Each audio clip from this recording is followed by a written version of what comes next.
Hi hello नमस्कार मंडळी, स्वागत आहे तुमचे दी सिंपल वर्ड या मराठी यूट्यूब गार्डनिंग चॅनलमध्ये। मंडळी, अपराजिता ज्याला बटरफ्लाय पी किंवा गोकर्णी म्हणूनही ओळखलं जात असतं, अतिशय सुंदर फुलांची वेल असणारी जी आपल्या बागेचे किंवा बाल्कनी गार्डन असो, टेरेस गार्डन असो किंवा आपल्या एखाद्या कुंडीमध्ये जर ही वेल लावलेली असेल तर ती त्याचं मात्र सौंदर्य वाढवल्याशिवाय राहत नसते। मंडळी, निळ्या, पांढऱ्या, जांभळ्या आणि गुलाबी रंगांमध्ये आता हे गोकर्णी किंवा अपराजिता म्हणजे उपलब्ध आहे। त्याचप्रमाणे यामध्ये सिंगल पेटल किंवा डबल पेटल मध्ये देखील आता फुलं येत असतात। या वेलीला संपूर्ण हंगामात फुलांनी भरलेले राहण्यासाठी त्याची मात्र योग्य काळजी घेणं आवश्यक आहे। हिवाळा कमी झाला की उन्हाळा कडक होत चाललेला आहे आणि तुमच्या जरी अपराजिताला किंवा त्या रोपाला पुन्हा जिवंत करण्याची मात्र वेळ आलेली आहे। मंडळी, आजच्या व्हिडिओमध्ये आज आपण अपराजिताच्या रोपाला किंवा या वेलीला लागणारी माती, सूर्यप्रकाश, त्यानुसार त्याची छाटणी किंवा खतं यांविषयी तर मात्र जाणून घेणार आहोत। पण सध्या मात्र उन्हाळ्यामध्ये याची पिवळी पडलेली पाने किंवा याला फुलं येणे जर बंद झालेली असतील तर यावर अगदी घरगुती अशा सोप्या टिप्स देखील मी तुमच्याशी शेअर करणार आहे। त्यामुळे व्हिडिओ कुठेही स्किप न करता संपूर्ण पहा आणि अजूनही जर द सिंपल वर्ड या यूट्यूब चॅनलला जर सबस्क्राईब केलं नसेल तर मात्र लगेच सबस्क्राईब करून घ्या। सो मंडळी, हे जे प्लांट आहे किंवा ही जी वेल आहे तर ही आहे सध्या 15 ते 20 दिवसांपूर्वी मात्र या वेलीला खूप सुंदर प्रकारचे पांढरे आणि निळे असे फुलं मात्र येत होते। सो माझ्याकडे 2 कलर मध्ये अपराजिता आहे आणि मी आता गुलाबी कलर मध्ये देखील याचं म्हणजे जे काही सीड्स आहे ते ग्रो करून घेणार आहे। सो सध्या तुमच्याकडे जर याच्या बिया अवेलेबल असेल तर तुम्ही त्या देखील आता लावू शकतात आणि पूर्ण वर्षभर या वेलीला मात्र खूप छान प्रकारे फुलं येत असतात। सो मंडळी, यासाठी me well drain soil potting mixture म्हणजे माती कुठल्या प्रकारची असायला हवी या रिगार्डिंग बऱ्याच वेळेस तुमच्याशी माहिती देखील शेअर केलेली आहे आणि याविषयीचे व्हिडिओ देखील आहेत।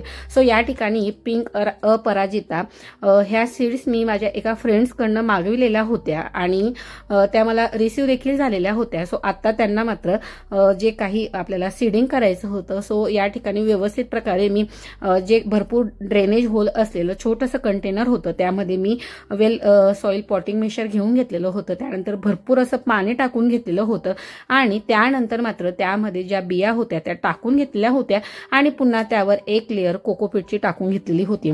सो आज मी या ठिकाणी 3 प्रकारचे जे सीडिंग होतं ते करून घेतलेलं होतं। एक बाल्सम होतं, एक मॉर्निंग ग्लोरी होतं आणि याच्या आधी मी ब्ल्यू आणि व्हाईट कलरच्या ज्या सीड्स होत्या सो ह्या कुंडीमध्ये यांना मी लावून घेतलेलं होतं। ज्यावेळेस याची मी कटिंग वगैरे करत होती सो त्यावेळेसच मी तिथल्या तिथं त्या सीड्स ग्रो करायला टाकून दिलेल्या होत्या आणि तुम्ही पाहू शकता की आता त्याची रोपं छान झालेली आहेत। म्हणजे अगदी 8 ते 10 दिवसामध्ये हे रोप तयार व्हायला सुरुवात होऊन जात असते। ज्यावेळेस पिंक अपराजिता पण छान प्रकारे ग्रो होईल आणि त्यावर फुलं येतील तर ती देखील क्लिप किंवा तो व्हिडिओ देखील मी तुमच्याशी नक्की शेअर करेल। सो आता जर तुमच्याकडे सीड्स असतील तर तुम्ही त्यांना आता ग्रो करू शकतात, कारण की हा सीझन आता ग्रोविंगचा बेस्ट असा सीझन आहे। सो मंडळी, जर आपल्याला आपलं प्लांट निरोगी, त्यानंतर बुशी किंवा भरगच्च फुलांनी भरलेलं असं जर आपल्याला अपराजिताची वनस्पती हवी असेल सो त्यासाठी त्याची छाटणी, मातीची तयारी, त्याला देणारे खत आणि असं बरंच काही यांसारख्या गोष्टींची वेळोवेळी काळजी घेणं गरजेचं असतं। सो सर्वात प्रथम येत असतो तो म्हणजे सूर्यप्रकाश। मंडळी, ही आहे सध्याची जी कंडिशन आहे ती अपराजिताच्या प्लांटची।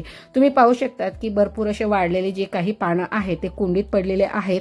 त्यानंतर वेलीवर बरेच असे पिवळे पानं देखील आलेले आहेत, बऱ्याच अशा फांद्या किंवा दांड्या देखील वाढलेल्या आहेत। त्यानंतर शेंगा देखील आहेत यावर आणि फुलांची संख्या मात्र 0 झालेली आहे। सो मंडळी, या ठिकाणी मी हे जे काही प्लांट आहे याची कटिंग करता करता तुमच्याशी सगळे जे काही पॉइंट्स आहेत ते देखील शेअर करणार आहे आणि माझं जे झाडावरचं काम आहे ते देखील चाललेलं आहे। सो तुम्ही या ठिकाणी पाहू शकतात की बरेच अशा शेंगा ज्या आहेत म्हणजे सीड्स ज्या आहेत त्या प्लांट्सवर आलेल्या होत्या। गेले 15 दिवस किंवा 3 आठवड्यांपेक्षा जास्त माझं या प्लांट्सकडे दुर्लक्ष झाल्यामुळे त्यावर शेंगा पण भरपूर आलेल्या होत्या आणि अशा प्रकारची जी कंडिशन होती ती प्लांट्सची झालेली होती। सो सर्वात प्रथम येतं ते म्हणजे सूर्यप्रकाश। मंडळी, तुमच्या झाडाला चांगल्या फुलांसाठी दररोज किमान 5 ते 6 तासाचा डायरेक्ट सनलाईटमध्ये ठेवणं अतिशय गरजेचे आहे। सूर्यप्रकाश जर चांगला मिळाला तर फोटोसिंथेसिसची जी काही प्रोसेस असते ते त्याला हेल्प करत असतं। म्हणजे टोटली प्लांट्सच्या जी कंप्लीट ग्रोथसाठी त्याला जे प्रकाश संश्लेषणाची जी क्रिया चालत असते ती मात्र सर्व सूर्यप्रकाशावर अवलंबून असते आणि ती जी कंप्लीट ग्रोथ असते ती झाडाला त्याची एनर्जी मात्र प्रोव्हाइड करत असते। जर कमी सनलाईटमुळे मात्र याचे पानं जी असतात ती वाढण्यामध्ये डिस्टर्बन्स येत असतो आणि फुलं देखील कमी येत असतात। आणि जर जास्त सावलीच्या ठिकाणी जर हे प्लांट्स असेल तर मात्र त्या ठिकाणी पाने पिवळी पडू शकतात आणि वाढ मात्र ही खुंटू शकत असते। सो त्यामुळे भरपूर सूर्यप्रकाश असलेल्या खुल्या जागेमध्ये भरपूर सूर्यप्रकाश असलेल्या जागेवर तुम्ही ती कुंडी किंवा ती वेल लावू शकता। त्यानंतर वेळ येत असते ती म्हणजे माती किंवा आता त्यासोबत आपण खताविषयी जाणून घेऊया। सो मंडळी, या ठिकाणी हे जे खत दिसत आहे हे अगदी घरगुती कलिंगडाच्या सालींपासून तयार केलेलं कंपोस्ट आहे। या रिगार्डिंगचा इन डिटेल व्हिडिओ मी तुमच्याशी ऑलरेडी उन्हाळा असल्यामुळे कलिंगड भरपूर प्रमाणात बाजारात मिळत असतात आणि आपण लहानांपासून तर मोठ्यांपर्यंत सर्वजण कलिंगड देखील खात असतो। सो मंडळी, त्याच्या साली टाकून न देता फक्त साली आणि माती या दोन गोष्टींचा वापर करून या ठिकाणी मी हे फक्त 3 आठवड्यामध्ये किंवा महिन्याभरात कंपोस्ट छान प्रकारे तयार होऊन जात असतं। सो मी या ठिकाणी जे कलिंगडाच्या सालींपासून तयार केलेलं कंपोस्ट त्यासोबतच अगदी आपल्या घरात रोजच्या किचनमध्ये अवेलेबल असणारी वस्तू म्हणजे कांदा लसूणची जी काही टरफले आहे ते देखील मिक्सरमध्ये बारीक करून घेतलेले आहेत आणि त्यानंतर या ठिकाणी 2 चमचे नीमखली किंवा नीम केक याचा मी या ठिकाणी वापर करून घेतलेला आहे। सो अशा प्रकारचं या ठिकाणी हे कंपोस्ट जे आहे म्हणजे जास्वंदीचा झाडाचा जो काही खाऊ आहे तो या ठिकाणी तयार झालेला आहे। सुरुवातीला कुंडीमधील जी काही माती होती किंवा सुकलेली वाढलेली जी काही पाने होती ती संपूर्ण काढून घेतलेली होती। त्यानंतर 1 ते 2 इंच जी होती मातीला उकर देऊन घेतलेली होती आणि ती माती देखील कुंडीच्या बाहेर काढून घेतलेली होती आणि आता कडेने संपूर्ण अशा प्रकारचा जो काही खाऊ होता तो आता मी या ठिकाणी झाडाला देऊन घेत होती। मंडळी, हे झालं खताविषयी। आता आपण मातीविषयी जाणून घेऊया। मंडळी, जास्वंदीच्या झाडाला ज्यावेळेस आपण कुंडीतली माती तयार करत असतो त्यामध्ये 50% माती 30% कंपोस्ट, त्यामध्ये गांडूळ खत असो, गाईचे शेणखत असो किंवा एखादं जे सुकलेल्या वाळलेल्या पानांपासून कंपोस्ट तयार केलं जात असतं त्याला लिप कंपोस्ट असं म्हणत असतात ते तुम्ही 20% घेऊ शकतात आणि त्यानंतर त्यामध्ये तुम्हाला वाळू किंवा परलाईट ज्यामुळे ड्रेनेज होल एकदम व्यवस्थित राहत असतात आणि एअर सर्क्युलेशन देखील त्याने बेस्ट होत असतो। सो या सर्वांपासून तुम्हाला वेल ड्रेन सॉइल पॉटिंग मिक्सचर तयार करून घ्यायचं आहे। So well drain potting mixture तयार केल्यानंतर आता आपण पाहूया की उन्हाळ्यात प्लांटची ग्रोथ छान प्रकारे होऊन त्याला भरपूर फुले येत असतात।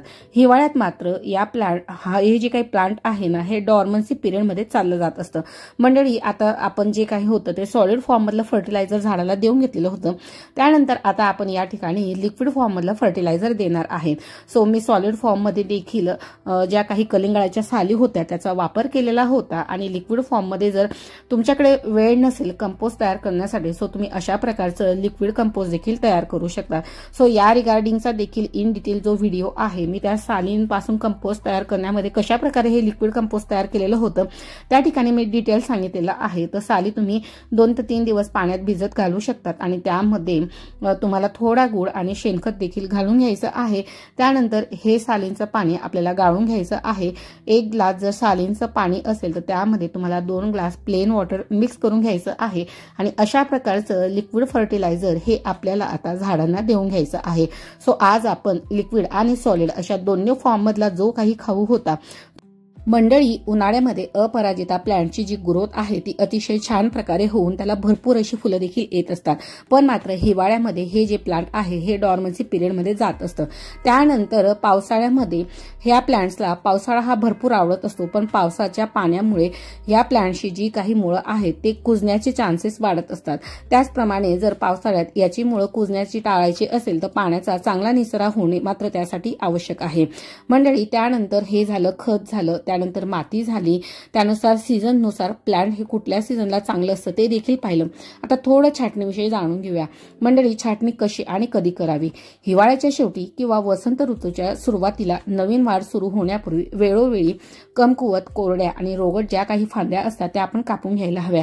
कोरड्या फांद्यांच्या वरच्या बाजूस मात्र हलकीशी पिंचिंग करा.